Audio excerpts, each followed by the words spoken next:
এই গর্দব সোর সোরটা বাংলা ভাষায় বক্তৃতা করে কি কাওয়া না কি কি কি কি এদের লাগিয়ে আবার জাতি কান্দে, যেগুলো আপনারা লেখেন মানুষকে বুঝ দেওয়ার জন্য সুন্দর সুন্দর কথা লেখেন আপনারা, এতে আমাদের হৃদয়ে ক্ষরণ হয়, চোখে পানি আসে। স্মৃতি কথা বলার জন্য সে স্মৃতিও বোধ হয় তার নাই। আমার জানা মতে যিনি বসেছেন আমার পাশে,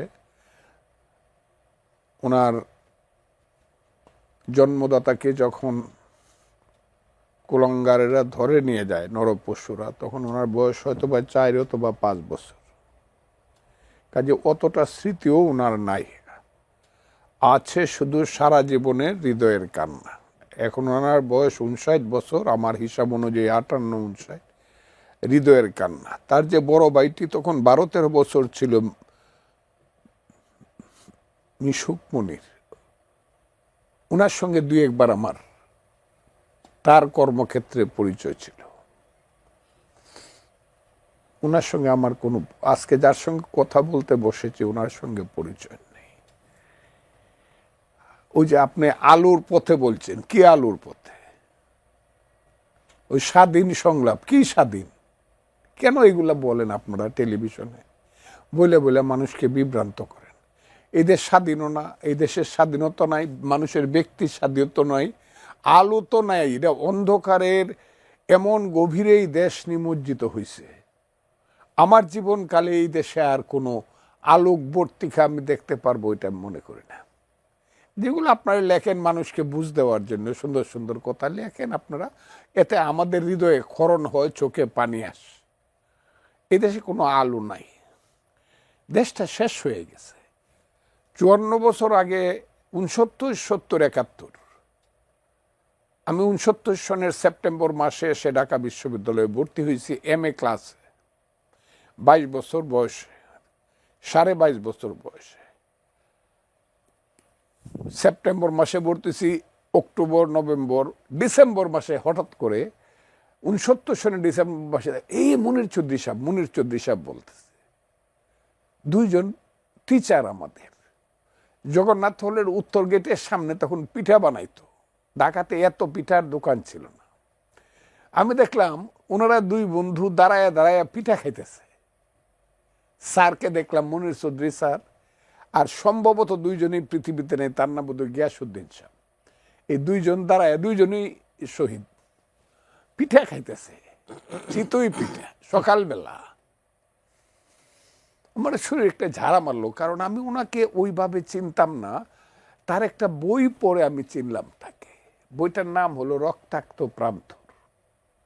এই বইটা যারা না পড়ছে তাদের শিক্ষা জীবনে নিশ্চয়ই সবাই পড়ছে। আমার এই বইটা আমি উপলব্ধি দিয়েই পড়েছি। এই বইয়ের কতগুলো ক্যারেক্টার, বিশেষ করে ইব্রাহিম কার্দির ক্যারেক্টার। যাও, মনির চৌধুরী সাহেবের প্রতি আমার শ্রদ্ধা, অসীম শ্রদ্ধা, শুধু এই কারণে না, উনি ওই যে জেল খাটতে শুরু করছে, বাম রাজনীতি, প্রগতিশীল রাজনীতি, যখন এই দেশে নারায়ে তকবীর আল্লাহু আকবার, লড়কে লেঙ্গে পাকিস্তান, ছিনকে লেঙ্গে পাকিস্তান, হাত মে বিড়ি মুখ মে পান, ছিনকে লেঙ্গে পাকিস্তান স্লোগানে যখন মুখরিত, তখন তারা ভাই বোন জনাব মনির চৌধুরী এবং নাদিরা বেগম, তারা তখন স্লোগান দেয়, এ আজাদি ঝোটা হে লাখো ইনসান ভুকা হে। কত শ্রদ্ধা পাওয়ার যোগ্য। MN রায়ের শিষ্য তারা, মানবেন্দ্রনাথ MN রায়ের কথা বলে, আমাদের সন্দীপের সেই কাকা মুজাফফর, কমরেড মুজাফফরের কথা বলে তারা বিরোধী রাজনীতি করে জেলে জেলে যাচ্ছে, আসছে, আবার জেলে যাচ্ছে। ভাই বোন 2 জন ভাষা আন্দোলনে জেলে গেল, সব কিছু, ভাষা আন্দোলনে গিয়ে কবর কবিতা নাটক করলো, কত কিছু। মনির চৌধুরীর ইতিহাস বলে শেষ করা যাবে না। অল্প বয়সে মারা গেছে আমি বলবো না, তবে মধ্য গগনে তখনও তিনি আসেন নাই। তার জীবন সূর্যটা তখনও মধ্য গগনে আসে নাই, তখন উনি পৃথিবী ছেড়ে তাকে যেতে বাধ্য করা হলো।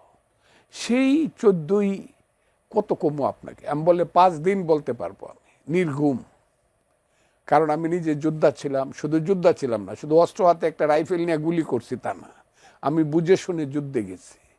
আমি বাঙালি জাতির ইতিহাস, তার ঐতিহ্য, তার সংস্কৃতি, পদ্মা মেঘনা যমুনার পারে পারে যে বাঙালি জাতির 10,000 বছরের ইতিহাস বুঝে শুনে আমি রাজনীতি করছি।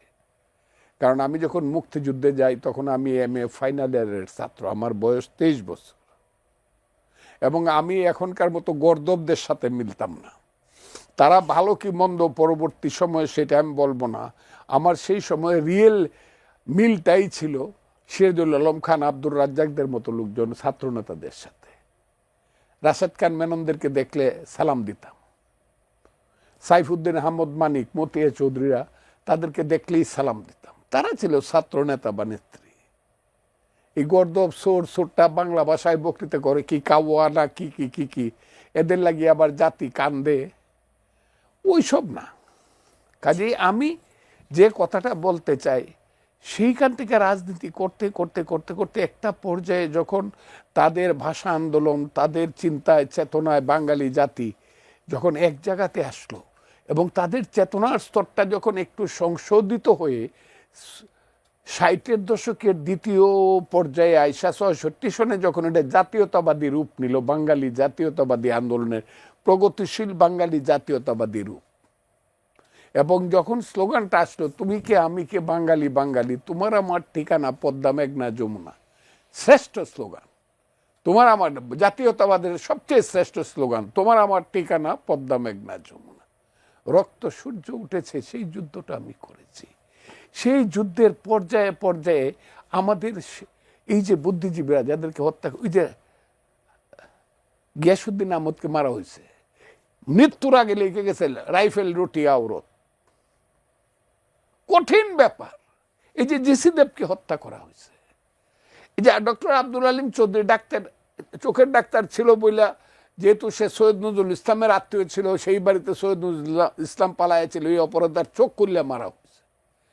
তাদের দুর্ভাগ্য হলো তারা বাবার লাশটা পায় নাই, বা তার আম্মা তার স্বামীর লাশটা পায়, এটা তাদের দুর্ভাগ্য। আমিও মনে করি এটা দুর্ভাগ্য।